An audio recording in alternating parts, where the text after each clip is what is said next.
So every week, 15 days, we are getting, 400, 500 pumps order from the other states as well. So we are, keeping in, and we will be informing once the milestone get achieved in the completion side only. So Understood. We have started replicated. Understood. And as far as your EBITDA margin guidance is concerned, which stands at 20%, and as your installation volume targets is now crossed at 70,000 mark for second half, do you anticipate further margin expansion due to bulk procurement of pumps and modules? What is your target and your aim when it comes to EBITDA margin expansion?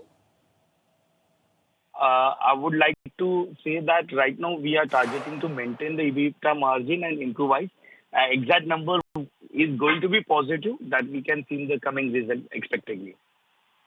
Okay, so that's about the margin. But, before we let you go, just wanted to understand, you have a target, installation volume target crossing 70,000 for the second half of the year, right? That's what you told us last time. So just wanted to understand, do you anticipate any further expansion due to this, as far as your margins are concerned, or any cost that we could see due to hiring of extra labor, etc.? Anything that could impact your target, or if your target has been revised already?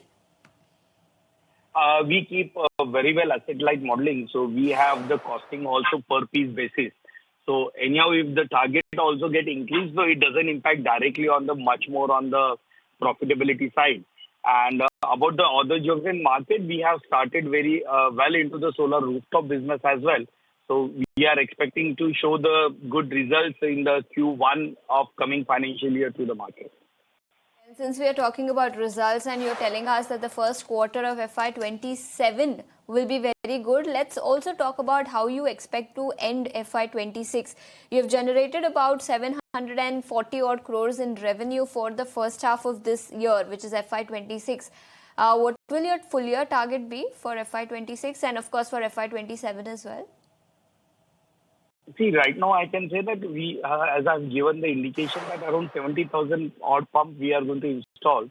So that will be there. And our H1 business and H2 have the split of 35-65%, which is a historical number.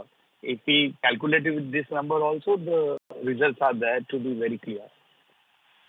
Okay, so that's about GK Energy. Thank you, Mr. Kabra, for joining us today and helping us understand what you're looking at in terms of the target for FY26 and 27 as well. And good luck on all of those orders that you recently won. Thank you so much for joining us today. Thank you.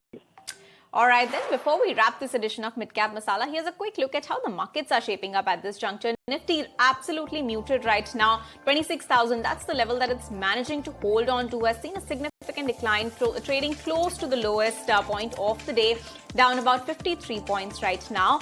Sensex 2 down about 190 points right now, 85,200. That's the level that it's holding on to.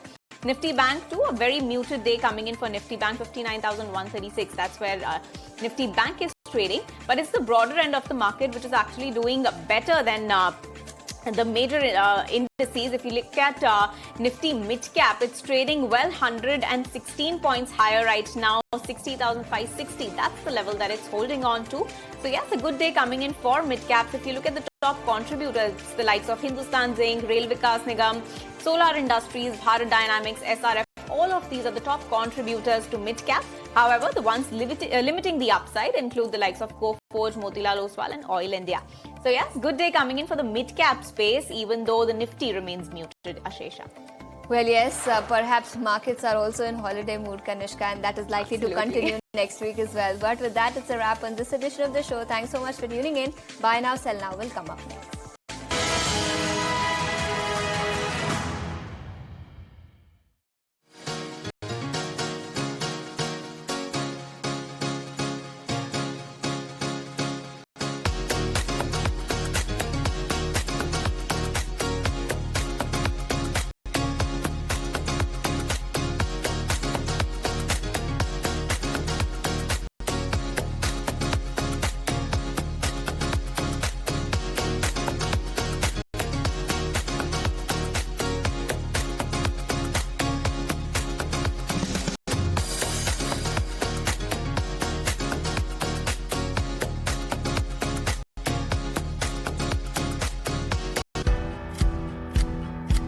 She provides you with over overall outlook of market coverage.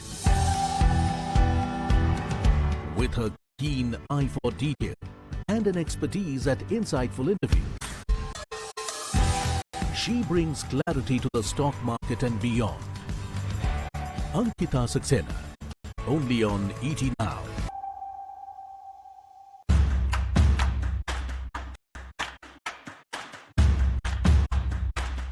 From anchoring live sessions to breaking down earning reports, navigating the market moves and analyze numbers that matter.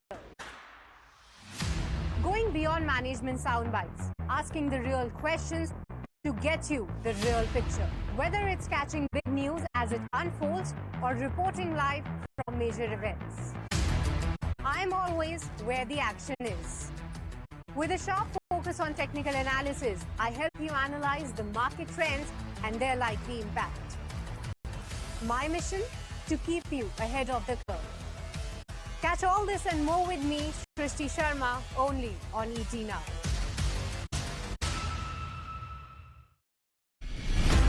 From bullion to barrels, steel to sugar, every commodity tells a story. They move economies. Behind every price swing is a signal that matters to you. Gold, agri, oil, metals, every tick has a trigger. From big macro shifts to micro market moves, we decode the chaos so you don't have to. Join me, Ashesha Advaryu, as I make sense of global commodities on Commodity Central, Monday to Friday, 1 p.m. only on ET Now.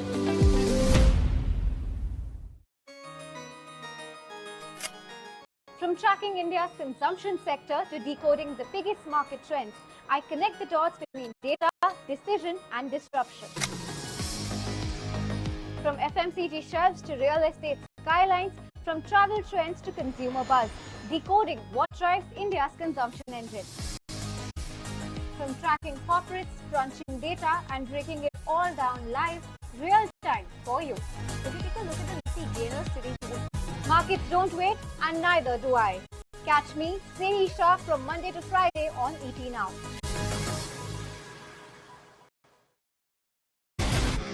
From the heart of India's financial capital, decoding the forces driving the economy. Money, markets, and momentum uncovered.